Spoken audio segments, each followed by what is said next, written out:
다 같이 한 마음으로 학개서 1장 12절 말씀 같이 합독해 보도록 하겠습니다. 스알델의 아들 스룹바벨과 여호사닥의 아들 대제사장 여호수아와 남은 모든 백성이 그들의 하나님 여호와의 목소리와 선지자 학개의 말을 들었으니 이는 그들의 하나님 여호와께서 그를 보내셨습니다.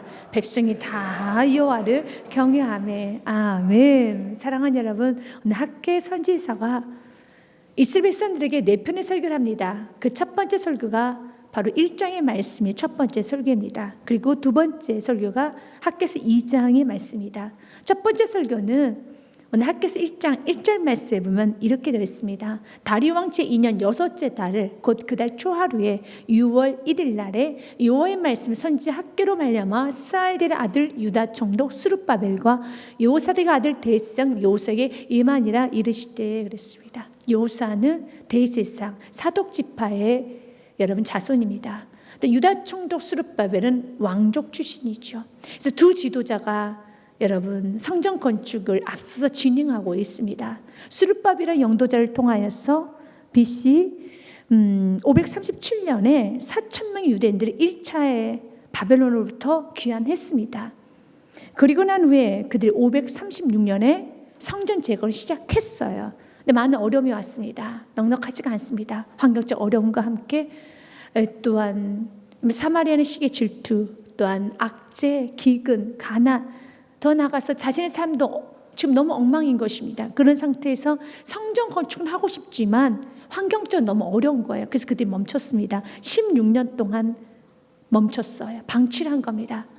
그때 학개 선지자가 말합니다. 멈춘 것이 옳으냐라고 말합니다. 이 말씀이 1장 말씀에 보면 4절과 5절 말씀에 이 성전이 황폐하였거늘 너희가 이때 편복한 집에 거주하는 것이 옳으냐, 먼저 너희 집부터 챙기는 것이 옳으냐라고 말합니다.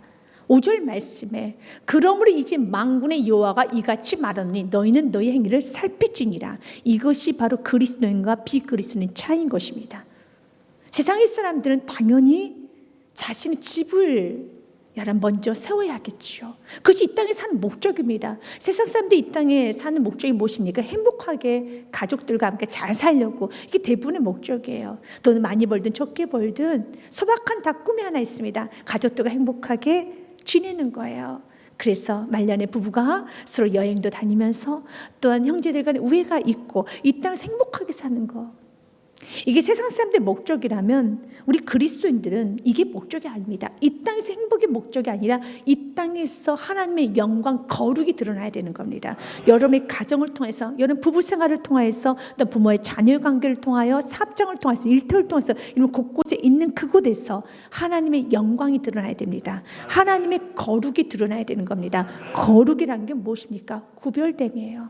세상 사람들과 내가 구별됨이 만천에 드러나야 되는 겁니다. 뭘 통해서 우리가 여러분 구별됨 보여줄 수 있을까요? 바로 이런 말씀을 통해서 우리는 구별되죠. 세상 사람들 절대로 이해하지 못하는 말씀입니다.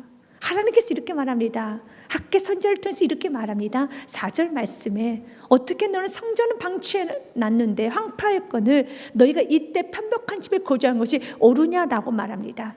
한 번 더 9절 말씀에도 너희가 많은 것을 바랐으나 도리어 적었고 너희가 그것을 집으로 가져갔으나 내가 불어버렸느니라. 나 만군의 여호와가 말하노라. 이것이 무슨 까닭이냐. 내 집은 황폐하였을 때 성전 황폐하였을 때 너희는 각각 자기의 집을 짓기 위하여 빨랐습니다. 하나님 이것을 무엇으로 봅니까? 죄로 봅니다. 이것을 불순종으로 봅니다. 이것이 옳지 않은 삶이라고 규정하고 있습니다. 이게 바로 우리를 살아가는 것입니다. 우리는 먼저 그의 나라 의를 구하는 삶을 살지요. 믿음 없이는 먼저 그의 나라 그 의를 구할 수가 없어요. 믿음 없이는 먼저 예배하는 거 살 수 없어요. 급한데요. 빚부터 갚아야 되고 지금 사업장부터 처리해야 되는데 무슨 예배할 시간이 어디 있습니까? 봉사 시간이 어디 있습니까? 전달 시간이 어디 있습니까? 이렇게 집안이 어지러운데, 이렇게 사업장이 어지럽고 이렇게 바쁜데, 너무너무 바쁘기 때문에, 이렇게 어지럽고 어지럽기 때문에 짐을 먼저 섬겨야 돼요. 먼저 예배해야 되는 겁니다. 왜냐하면 주님께서 우리에게 말합니다. 나는 이 세상에 살아가는 동안에 자녀를 키우고 사업을 하고 일을 하며 너의 모든 삶에서 너의 힘으로, 너 자신의 힘으로 하는 걸 하나님은 싫어하십니다. 예배가 무엇입니까? 하나님께 예배를 드림으로 하나님으로부터 공급을 받고 나아가는 것이죠. 그래서 예배를 드리기 싫다는 것은 자신만만한 자만한 사람이에요. 교만한 겁니다. 하나님의 도움 없이도 할 수 있다는 거죠. 하나님의 도움 없이도 빚 갚을 수 있다는 거죠. 하나님의 도움 없이도 자녀 키울 수 있다는 말이죠. 하나님의 도움 없이도 사업할 수 있다는 아주 허무맹랑한 생각을 합니다. 그러나 많은 고난을 통해서 좀 깨달았지요. 하나님 도움 없이는 살아갈 수가 없습니다. 여러분 깨달으셨다면 예배를 드리십시오. 어떤 하나님께서 우리에게 여러 가지 도움을 주지 않는다 할지라도 우리 마땅한 자세는 하나님께 영광 드리는 예배가 먼저입니다. 주님 우리에게 말합니다. 어째 너희 집을 먼저 챙기느냐. 그때 주님 말합니다. 내가 다 불어버리겠다는 것입니다. 내가 다 불어버릴 것이란다.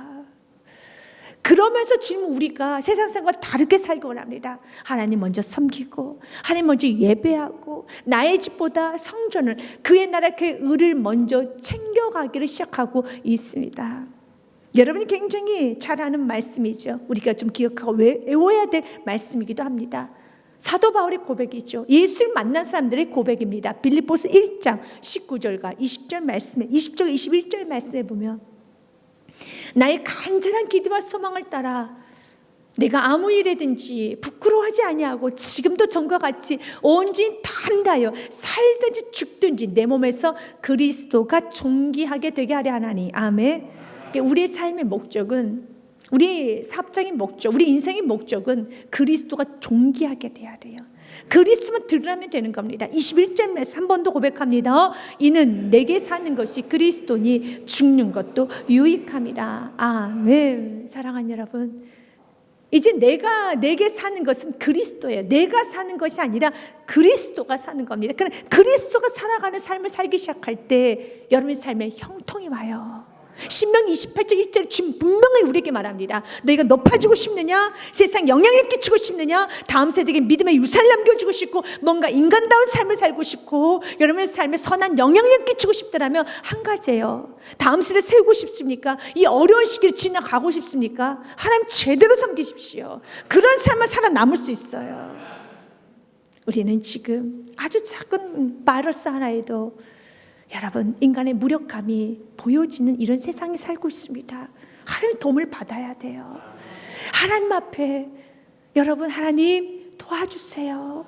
하나님 도와주시면 살아갈 수가 없습니다. 하나님 어떤 자를 도와주는지 아십니까? 하나님을 섬기는 자를 하나님은 도와주십니다. 신명기 28장 1절 말씀 같이 한번 읽습니다. 내가 내 하나님 여호와의 말씀을 삼가 듣고 내가 오늘 내게 명령하는 그의 모든 명령을 지켜 행하면 내 하나님 여호와께서 너를 세계 모든 민족에 뛰어나게 하실 것이라. 아멘. 하나님을 제대로 섬기는 가정, 제대로 섬기는 인생, 하나님은 뛰어나게 하십니다. 모든 세계에서도 뛰어나게 하십니다.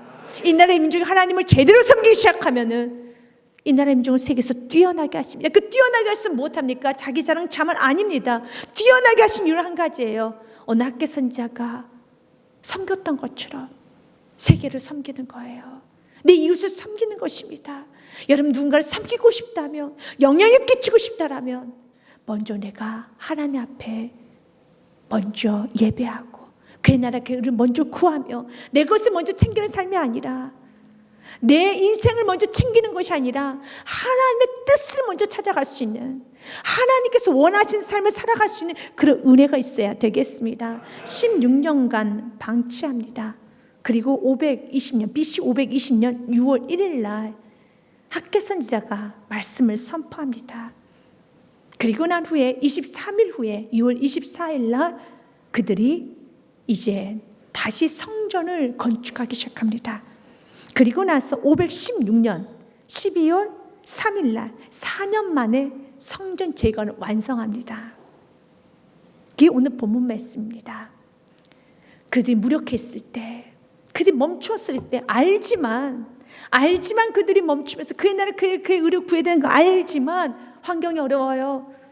지금 이렇게 가정 형편이 어려워요. 도적대가 옵니다.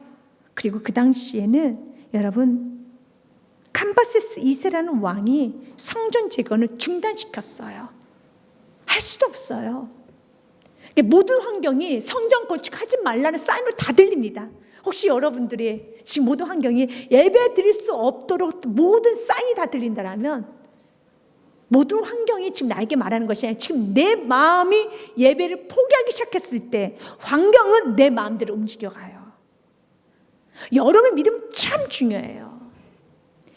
내가 포기해버렸을 때, 내 가정을 포기하고, 내가 자녀를 포기하고, 내가 믿음 생활을 포기하고, 내가 헌신하기를 포기하면서 여기까지 신앙 내가 하겠다 스스로가 제한해버리는 순간에 모든 환경은 여러분들이 헌신하지 못하도록 환경은 조성해져 가는 거예요.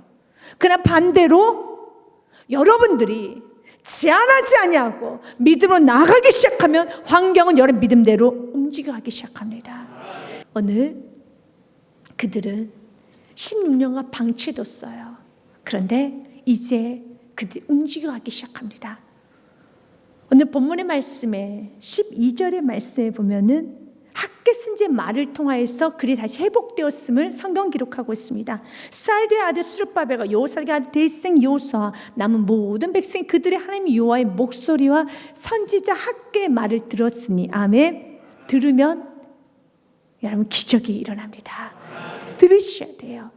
마음을 닫고 들으시지 마시고 마음을 활짝 열고 들으십시오. 어떤 마음으로요? 이는 그들의 하나님이 여호와께서 그를 보내셨습니다. 믿으십니까? 이 메시지가 하나님께서 나를 향한 메시지임을 믿는 믿음으로 들으셔야 돼요. 사람의 말로 듣지 마시고 하나님께서 나를 보내셨구나, 하나님이 지금 나에게 하시는 메시지구나, 지금 하나님께서 나에게 주는 마지막 경고의 메시지구나, 하나님께서 나에게 주는 메시지구나 라고 듣는 순간에 여러분 깨지기 시작해요. 빛이 들어가기 시작합니다. 그래서 그들이 말합니다. 여호와께서 그를 보내셨습니다. 백성이 다 여호와를 경외하며 13절 말씀에 그때 여호와의 사자 학개가 여호와의 위임을 받아, 여호와의 위임, 여호와 하나님 말씀을 그대로 힘을 입어서 하나님 말씀을 그대로 그 입술에 담아서 백성의 말하여 이르되 여호와가 말하니 I will be with you, 내가 너희와 함께 하노라 하니라. 아멘. 주님 너와 함께 하리라. 이 메시지를 전합니다. 두려워하지 말아라. 어떤 어려움이 있고 어떤 슬픔이 있고 어떤 악재가 있다 할지라도 주님이 함께 하시면 모든 문제는 전혀 상관이 없어짐을 믿으시길 바라겠습니다. 환경은, 악재는, 어려움은 오늘 이런 방해하는 왕이라 할지라도 하나님 함께 하시면 모든 환경은 하나님 앞에 무릎을 꿇게 되어 있습니다. 우리 지금 오늘도 여러분 약속합니다.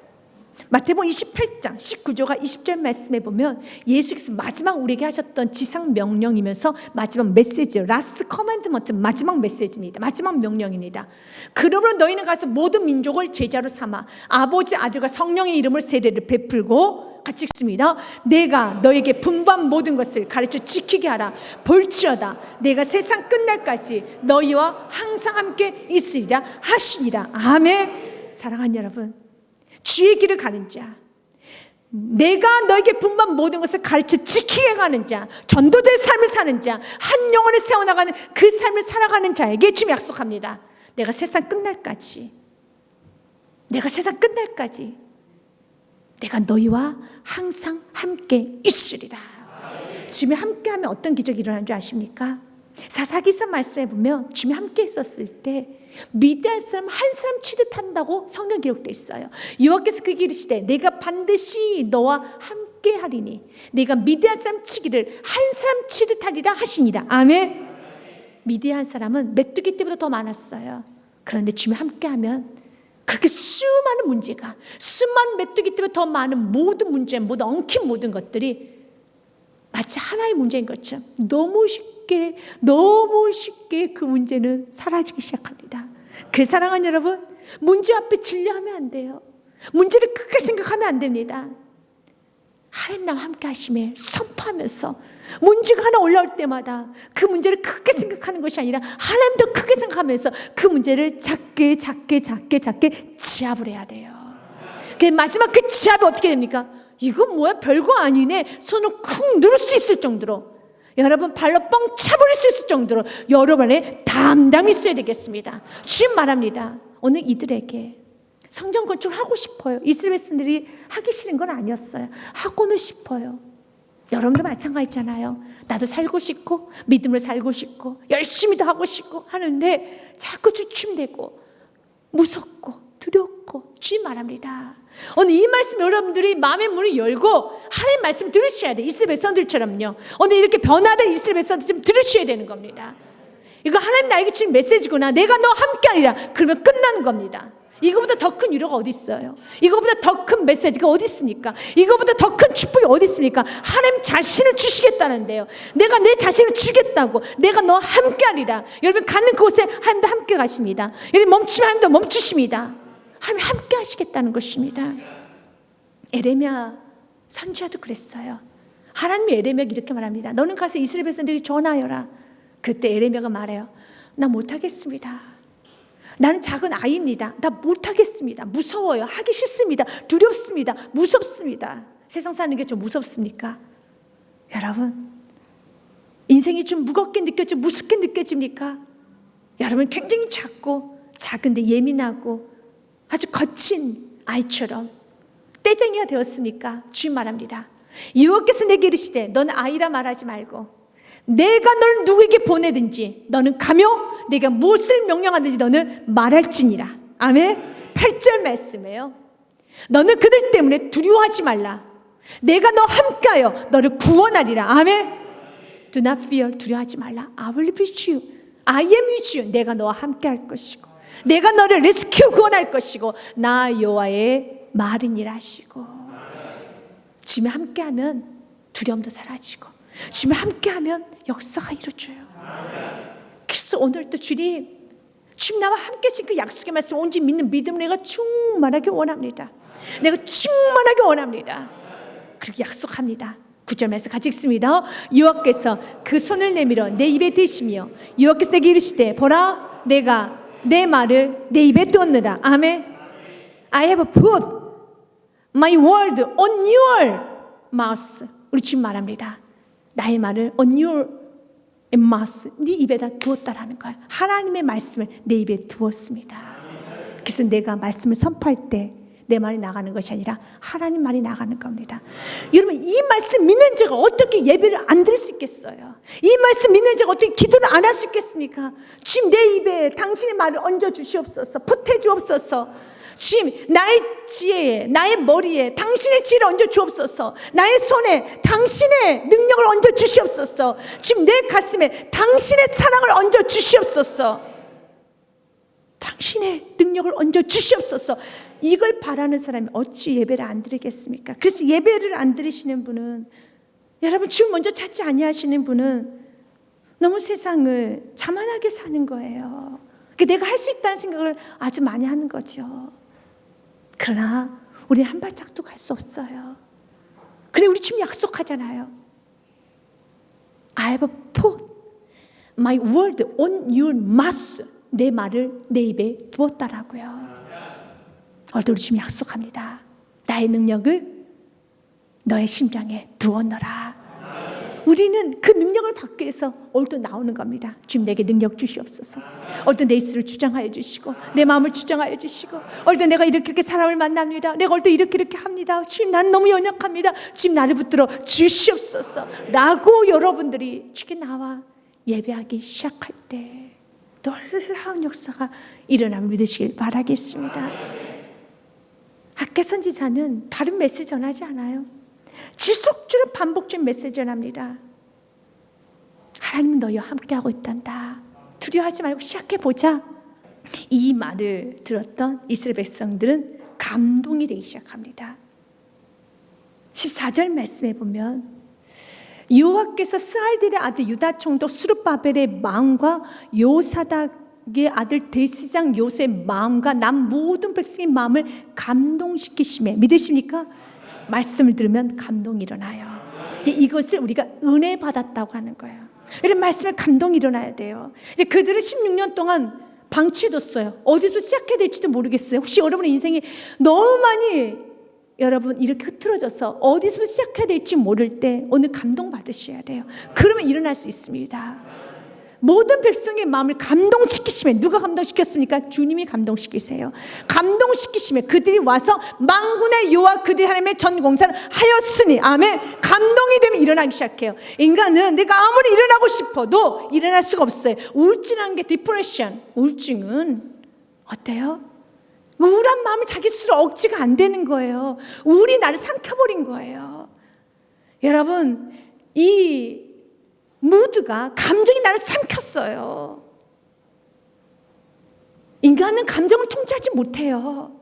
분노가 나를 삼켜버리고, 우울이 나를 삼키고, 조급한 마음이 나를 삼키고, 여러분 또한 두려운 마음이 나를 삼키며 인간 스스로 헤어나오지를 못하는 거예요. 큰 그림자와 같아요. 여러분, 나를 짓누르는 큰 어둠의 어떤 세력과 같아요. 못 나옵니다. 못 나와요.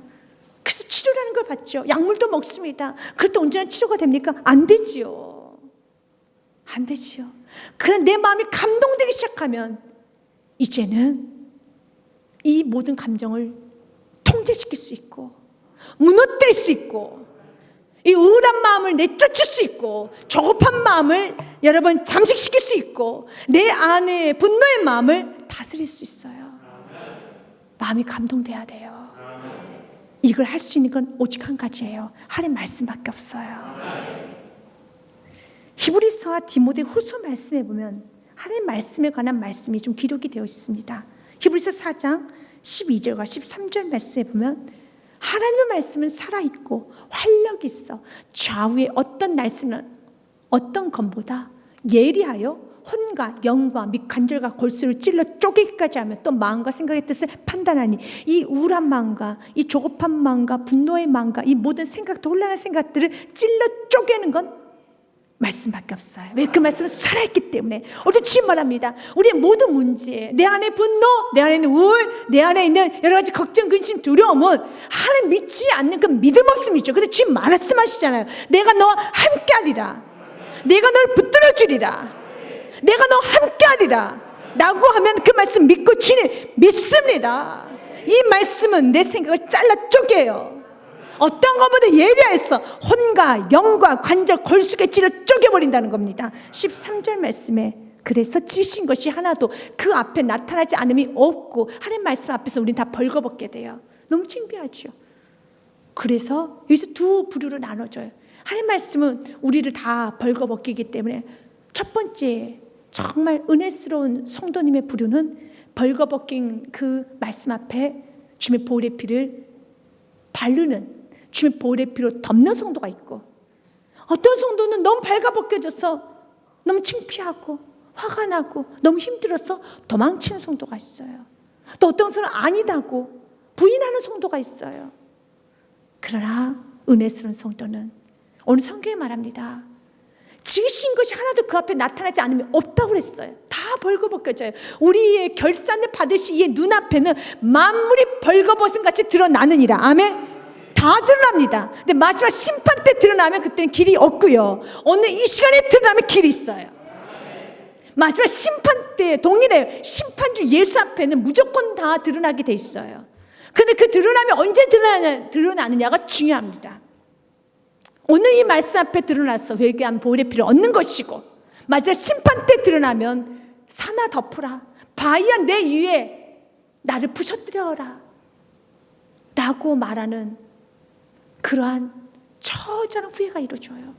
주님은 말합니다. 결산을 받으시 예수 그리스도 눈앞에 만물이 벌거벗은 것 같이 드러나느니라. 오늘 이 말씀 앞에 다 드러날 때 여러분의 믿음 없음도 욕심도 그 은혜를 받았음에도 불구하고 이스라엘 백성들처럼 자기 것을 먼저 챙겼던 나의 삶, 이기적이었던 삶, 욕심스러웠던 삶, 거짓된 삶, 가식적이었던 삶 다 드러났다면 있는 모습 그대로 나와서 보혈의 피를 덮으십시오. 주님 말합니다. 괜찮아. 오늘부터 우리 젊은 친구들 말대로 오늘부터 1일이야. 다시 시작하자. 다시 시작하면 돼. 4년 만에 성전 건축이 재건된 것처럼 오래 걸릴 것 같죠? 그렇지 않아요. 주님 함께 하면은 인생은 너무 쉬워집니다. 주님과 함께하면 여러분 인생 후반전은 행복해집니다. 주님과 함께하면 여러분 인생 가는 곳에 아름다운 꽃이 피어나는 것입니다. 디모데후서 말씀 한 번 더 보겠습니다. 모든 성경은 하나님의 감동으로 된 것으로 교훈이 있습니다. 책망이 있고 바르게 함과 의로 교육하기에 유익하니. 17절 말씀 같이 읽겠습니다. 이는 하나님의 사람으로 온전하게 하며 모든 선한 일을 행할 능력을 갖추게 하려 함이라. 아멘. 하나님 말씀을 듣게 되면 교훈도 하고 바르게 함도 하고 의로 교육하게 책망도 있습니다. 하나님 말씀 다 들어있어요. 그래서 결국 이 말씀을 통해서 나를 온전하게 만드는 겁니다. 내 안에 거짓된 것들, 내 안에 불필요한 것들, 내 안에 지저분한 모든 것들 다 벗으면서 모든 선한 일을 행할 능력을 갖추게끔. 여러분 원하는 것이 오늘도 선한 일을 하고 싶잖아요. 선하게 살고 싶죠. 선한 능력을 갖고 싶죠. 그래서 하나님은 여러분들이 원하는, 저와 여러분 원하는 기도에 지금 응답하시기 위해서 오늘 말씀을 통해서 가지치기를 하시는 겁니다. 나한테 쓰임받고 싶다고 그랬잖아. 하나님 영광 드러내고 싶다고, 다음 세대 세우고 싶으면 믿음의 유산 남기고 싶다고 말을 했잖아. 기도했잖아. 그래서 하나님은 나에게 말씀으로 나를 온전하게 하기 위해서 가지치기를 하는 겁니다. 내 안에 있는 거짓된 것들, 우상들, 내 안에 버려야 될 것들 다 가지치게 해서 결국 모든 선한 일을 행할 능력을 갖출 수 있도록 하나님께서는 만드시는 거예요. 그래서 주님께서 가지치게 하실 때 너무 아파하지 마십시오. 가리지도 마십시오. 주님 이 모습입니다. 그런데 주님께서는 목적은 나를 가지치게 하신 목적, 나를 벌거벗기신 목적, 말씀을 통해 책망하시고 말씀을 통해서 나의 치부를, 말씀을 통해서 나의 후미진 곳을, 말씀을 통해서 나의 어두운 상처를 다 찔러내신 이유는 한 가지입니다. 선한 일을 행할 능력을 주시기 위하여서. 이스라엘 백성들 하나님 사랑합니다. 성전 건축하고 싶지요. 그러나 그들은 환경 때문에 핑계대고 멈췄어요. 그때 주님 말합니다. 아니야, 너희들은 지금 너희 집과 먼저 챙기고 있어. 너희들 나를 사랑할 마음이 없어. 너희들 마음은 이미 접어버렸어. 그러나 그 말씀 앞에 자기 자신 돌아보니 실제로 그러고 사는 거예요. 이제는 그 감격, 바벨론 포로는 기환 되었을 때 그 첫 감격 다 잊어버렸어요. 그 첫 성 다 잊어버렸어요. 그때 그 꿈만 같았던 그 첫 감격 다 잊어버리고 먹고 사는데 그 급해서 지금 자기 집 건축하느라 정신이 없어요. 맞습니다. 고뇌 감격 다 잊어버렸고 첫사랑 다 잊어버렸고 그 뜨거움 다 잊어버렸고 내가 지금 살고 있습니다. 그래서 주님 말하는 겁니다. 다시 시작하자. 다시 시작하자. 다시 시작하기 시작했을 때 주님 말하면 너 혼자 하는 거 아니고 내가 너와 함께 하리라. 어떤 환경에서 내가 너 도와줄 테니까 믿음 잃어버리지 말고 굳건히 나가길 바라겠습니다. 주님 함께 하신 약속하십니다. 한 번 더 반복적으로 2장에도 말합니다. 2장 1절의 말씀부터는 두 번째 예언이 시작이 됩니다. 두 번째 설교입니다. 학계의 두 번째 설교입니다. 두 번째 설교. 7째 달 7월 그 달 21일에 여호와의 말씀 선지적 학계에 임하니라 이르시되 너는 스알디의 아들 유다 총독 스룹바벨과 요사닥의 아들 대지상 여호수아와 남은 백성의 말하여 이르라 하는 메시지를 전합니다. 두 번째 설교입니다. 3절 말씀 같이 읽겠습니다. 시작. 너희 가운데 남아있는 자 중에 이 성전 이전 영광을 본 자가 누구냐? 이제 이것이 너희에게 어떻게 보이느냐? 이것이 너희 눈에 보잘것 없지 아니하냐? 첫 번째 설교에서는 어디에 초점을 맞췄느냐 하면 하나님께서는 그들에게 너희들은 지금 하나님 성전은 뒷전을 하고 너희 집만 먼저 건축을 하네? 너희 집을 먼저 세우느냐? 라고 하면서 하나님은 책망을 하십니다. 이제 두 번째 메시지는 그들 안에 성전 건축에 대한 열정이 왜 사라졌느냐면 두 번째 이유입니다. 성전 건축을 해도 예전 솔로몬 했던 그 성전 건축이 화려하지 않으니 하고 싶은 마음이 없는 거예요. 그들 마음에는 솔로몬의 그 영화로운 성전을 보았기 때문에 성전 건축을 하긴 하겠는데 해도 그다지 좋아 보이지 않을 것 같아요. 번쩍번쩍하는 그 화려한 성전이 아니라 너무 촌스럽고 너무 작은 별 볼 일 없는 그 성전을 건축하는 게 거기에 내 시간과 내 물질을 투자하는 게 그게 마땅치가 않은 거예요. 좀 내 돈을, 내 시간을, 내 열정을, 내 달란트를 좀 크고 화려한 곳에, 좀 좋은 곳에, 좀 많이 영향을 넘치는 그런 곳에 투자하고 싶은데 성전이 너무 별 볼 일 없어 보이는 거예요. 왜냐하면 성전 자체가 그들을 함부로 여겼다는 것이 아니라 과거 거가 비교해 보니 하고 싶은 마음이 없는 거예요. 우리가 예배를 드릴 때도 뭐 그런 성도는 없으시겠지만 여러분 이렇게 앞에서 찬양 인도할 때 악기도 하나도 없어요. 그리고 싱어도 한 명밖에 없어요. 또한 앉아서 예배 드리신 분이 좀 나이 좀 많으신 어르신 한 분, 또 음정받지 모르는 아기 한 분, 젊은 엄마 혼자 이렇게 박수 치고 있고, 나는 지성인 내가 여기 앉아 있어요. 여기를 봐도 어르신, 저기는 아기가, 그리고 뒤에는 열정적인 아주머니 한 분이 막 박수를 쳐요. 앞에는 음정박자 다 틀리면서 혼자 찬양 인도를 해요. 여기서 내가 예배를, 내가 찬양을 잘 드릴 수 있기를 원하지만 내 마음을 조금 더 괜찮은 장소에서, 괜찮은 시스템과 괜찮은 환경에서 드리고 싶은 거예요. 그것이 나쁜 건 아니지요. 좋은 거죠. 그러나 하나님 보시기에는 그 마음을 나쁘다 봐요.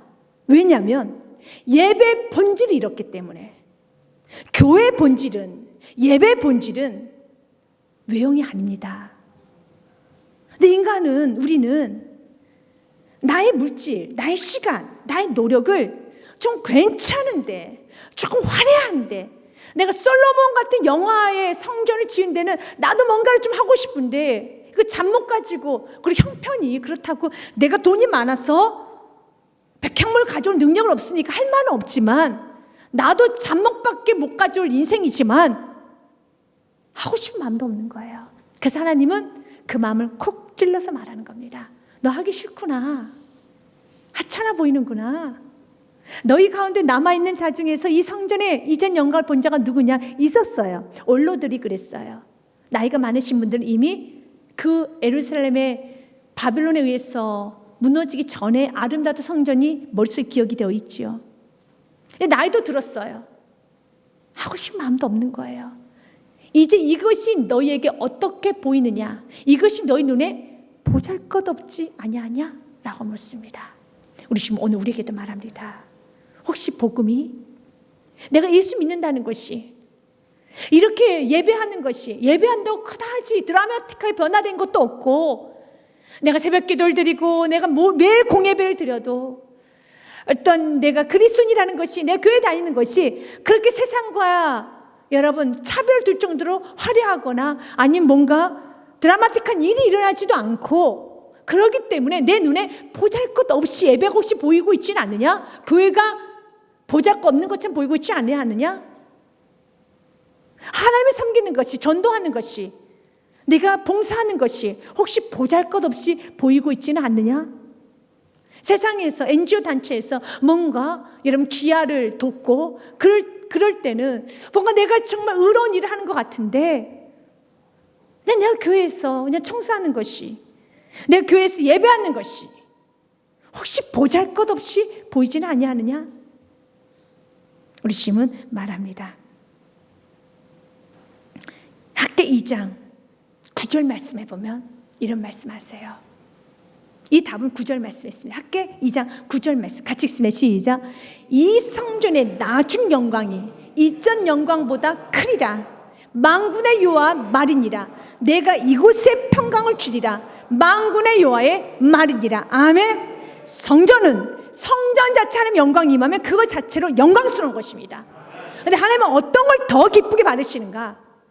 솔로몬 성전도 기쁘게 받으셨어요. 그러나 하나님 이전에 했던 영광보다 이번에 너희가 지었던 그 영광을 더 크게 받으리라. 그래, 지금 지었던 그 성전은 이전의 성전에 비하면 별 볼 일이 없어요. 진짜 육신 눈으로 보면은요. 그 전의 성전 백향목과 수입목과 그리고 또한 은과 금으로 화려하게 지었어요. 그러나 지금 지어질 성전은 1장 8절 말씀에 보면은 하나님은 그렇게 말합니다. 너희 형편 다 알아. 내가 너희 형편 잘 알지. 너희는 산에 올라가서 나무를 가져다가 성전을 건축하라. 잡목으로 성전을 건축하라는 거예요. 그리하면 내가 그것을 말미암아 기뻐하고 또 영광을 얻으리라. 여호와가 말하였느니라. 하나님은 예전에 지었던 솔로몬 성전 기뻐 받으셨지만 이번에 성전을 더 기쁘게 받으셨다 했어요. 9절 말씀처럼요. 이 성전이 나중 영광 이전 영광보다 크리라. 왜 더 크다고 지금 말합니까? 어려운 가운데 드렸잖아요. 솔로몬도 넉넉하지는 않았어요. 그러나 그럼 아주 넉넉했어요. 왜냐하면 다윗이 다 준비를 했기 때문에. 그래 지금 너희들 아무것도 없지. 너희 집 하나도 없지. 당장 지금 먹을 거 입을 거 마실 것도 없고 너희 집도 제대로 안 된 상태에서 다 바벨론 폴에 끌렸다가 귀환한 상태예요. 얼마나 가난하겠습니까? 너무너무 지금 갖춰지지가 않아요. 근데 갖춰주지도 않고 가난한데 이 모든 걸 부인하고 먼저 성전 건축을 했다. 하나님은 그것을 굉장히 크게 보십니다. 여러분 삶 가운데 많이 드리고 적게 드리는 거 하나님 그것부터 중요시 생각하는 것을 우리가 어떤 환경에서든 어려워도 그 어려운 환경 가운데서 잡목이라 할지라도 적은 것이라 할지라도 그때 내가 믿음으로 예배드렸던 건 하나님이 더 크게 받으십니다. 우리가 여유가 있을 때 우리 삶에 여유가 있을 때 예배드린 것도 받으셔요. 굉장히 크게 받으십니다. 너는 이렇게 여유가 있는데도 세상에 놀러 다니지 않고 이렇게 예배하는구나. 참 예쁘다 예쁘다 하십니다. 그러나 여러분이 예배할 수 없을 때 마음이 무너져 있을 때 힘들어할 때 그때 여러분들이 바로 이스라엘처럼 내가 지금 집 한 칸도 없어서 집도 세워지지 않았는데 그럼에도 불구하고 하나님 먼저 섬기면서 주님 먼저 섬기는 그 하나님의 사람들을 하나님 더 축복하십니다. 왜냐하면 9절 말씀 전에 주님 이런 말씀하셔요. 8절에 학개서 2장 8절에 은도 내 것이야 금도 내 것이니라 만군의 여호와의 말이니라. 아멘. 은, 금 하나님 우리의 화려함으로 보지 않습니다. 다 주님의 것입니다. 다 주님의 것입니다. 그런데 그 다 주님의 것인 그분께서 부족함이 없으신 그분께서 콕 집어 나의 물질을 받으시겠다 하시고 콕 집어 나의 시간을 나의 재능을 나의 무능한 나를 쓰시겠다 하십니다. 왜 그렇습니까?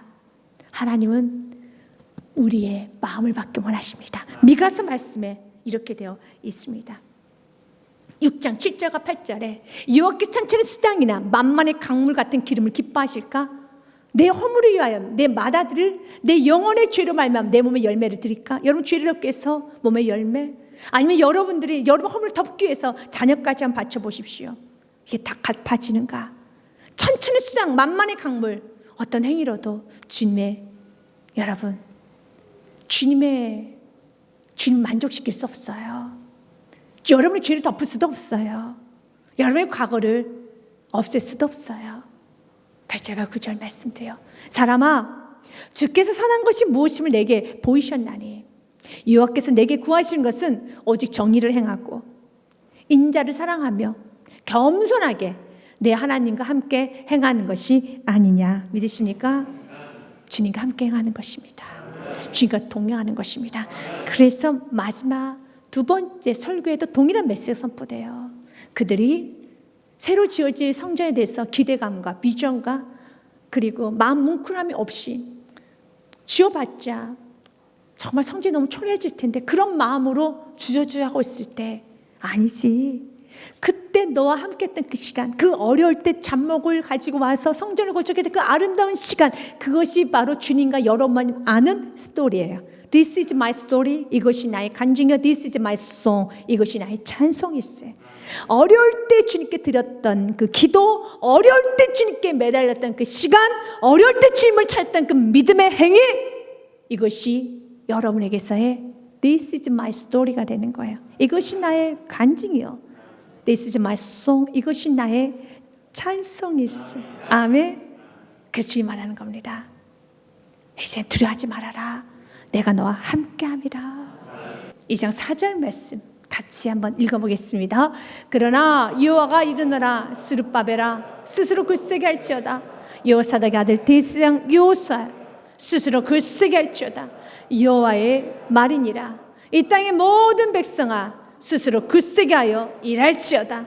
내가 너희와 함께하노라. 만군의 여호와의 말이니라. 아멘. 스스로란 단어가 반복이 됩니다. 제 마음 가운데 하기 싫은 마음, 화려하지 않아서 정말 주님께 더 좋은 거 드리고 싶은데 너무나 형편이 그래서 그냥 하기 싫은 마음, 내가 해봤자 안 될 것 같은 마음, 그럼 모든 그런 마음 다 버리시고